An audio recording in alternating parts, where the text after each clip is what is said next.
செய்திகள் தொடர்கின்றன. வடகொரிய தலைவர்களை அவமதிக்கும் கருத்துக்களை வெளியிட்ட தென்கொரியாவை அச்சுறுத்தும் வகையில் பிரம்மாண்டமான போர் ஒத்திகை வடகொரிய ராணுவம் நடத்தியுள்ளது. வடகொரியாவின் தலைவர்கள் தூக்கிலிடப்பட வேண்டியவர்கள் என்று தென்கொரியாவின் அரசு ஊடகங்கள் கேலி சித்திரம் வெளியிட்டிருந்தன. இதற்கு பதிலடியாக வடகொரியா கடுமையான முறையில் தென்கொரியாவை எச்சரித்திருந்தது.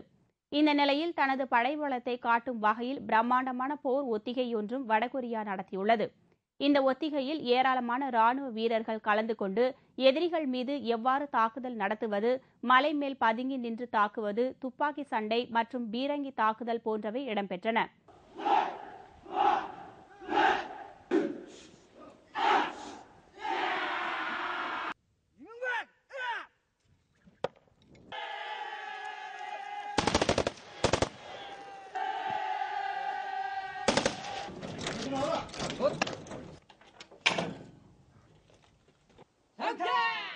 இதன் காரணமாக இரு நாட்டு எல்லையிலும் கடும் பதற்றம் தொற்றிக் கொண்டுள்ளது.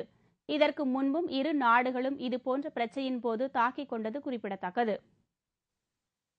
உலகின் மிகப்பெரிய கணினி விற்பனை கண்காட்சி ஜெர்மனியில் துவங்கியுள்ளது. 70 நாடுகளைச் சேர்ந்த சுமார் 4200 கணினி தயாரிப்பாளர்கள் தங்கள் தயாரிப்புகளை இக்கண்காட்சியில் வைத்துள்ளனர். மேலும் டிஜிட்டல் தகவல் தொழில்நுட்ப சாதனங்கள், தொலைத்தொடர்பு கருவிகள் கண்காட்சியில் இடம்பெற்றுள்ளன. இதில் ஸ்மார்ட் போன் வகையைச் சேர்ந்த புதிய மாடல் செல்போன்களே பார்வையாளர்களிடம் கூடுதல் வரவேற்பை பெற்றுள்ளது. அதே நேரம் இன்டெல் நிறுவனம் புதிதாக அறிமுகப்படுத்தியுள்ள அல்ட்ரா புக் மற்றும் ஸ்லீக் லேப்டாப் எனவும் ஏராளமான வாடிக்கையாளர்களை கவர்ந்துள்ளது. இந்த கண்காட்சியில் கலந்து கொண்டுள்ள செபிட் நிறுவனம்தான் ஜெர்மனியின் அவுடி கார் தயாரிக்கும் நிறுவனம் என்பது குறிப்பிடத்தக்கது. தைவானில் பறவை காய்ச்சல் பரவுவதை தடுப்பதற்கு அரசு எந்தவித நடவடிக்கையும் எடுக்கவில்லை என்று தைவான் நாட்டின் சுற்றுச்சூழல் ஆர்வலர்கள் குற்றம் சாட்டியுள்ளனர்.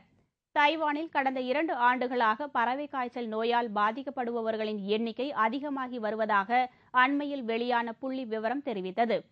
இதையடுத்து பறவை காய்ச்சல் நோயை தடுப்பதற்கு தைவான் அரசு எவ்வித நடவடிக்கையும் எடுக்கவில்லை என அந்நாட்டு சுற்றுச்சூழல் ஆர்வலர்கள் குற்றம் சாட்டினர்.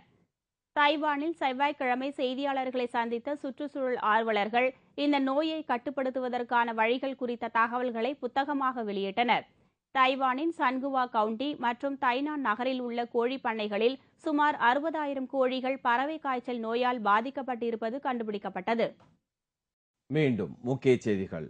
5 மாநில தேர்தலில் காங்கிரஸ் கட்சி கடும் வீழ்ச்சியை சந்தித்ததற்கு ஐக்கிய முற்போக்கு கூட்டணி அரசு மீதுள்ள ஊழல் குற்றச்சாட்டுகளே காரணம் என எதிர்க்கட்சிகள் கருத்து தெரிவித்துள்ளன.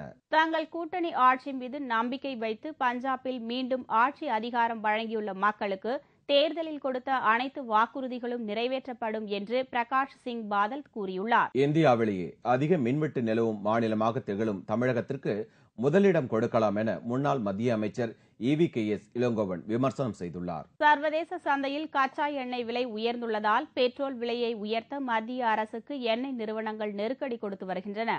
இத்துடன் செய்திகள் நிறைவடைந்தன. மீண்டும் செய்திகள் பிற்பகல் 1 மணிக்கு. வணக்கம்.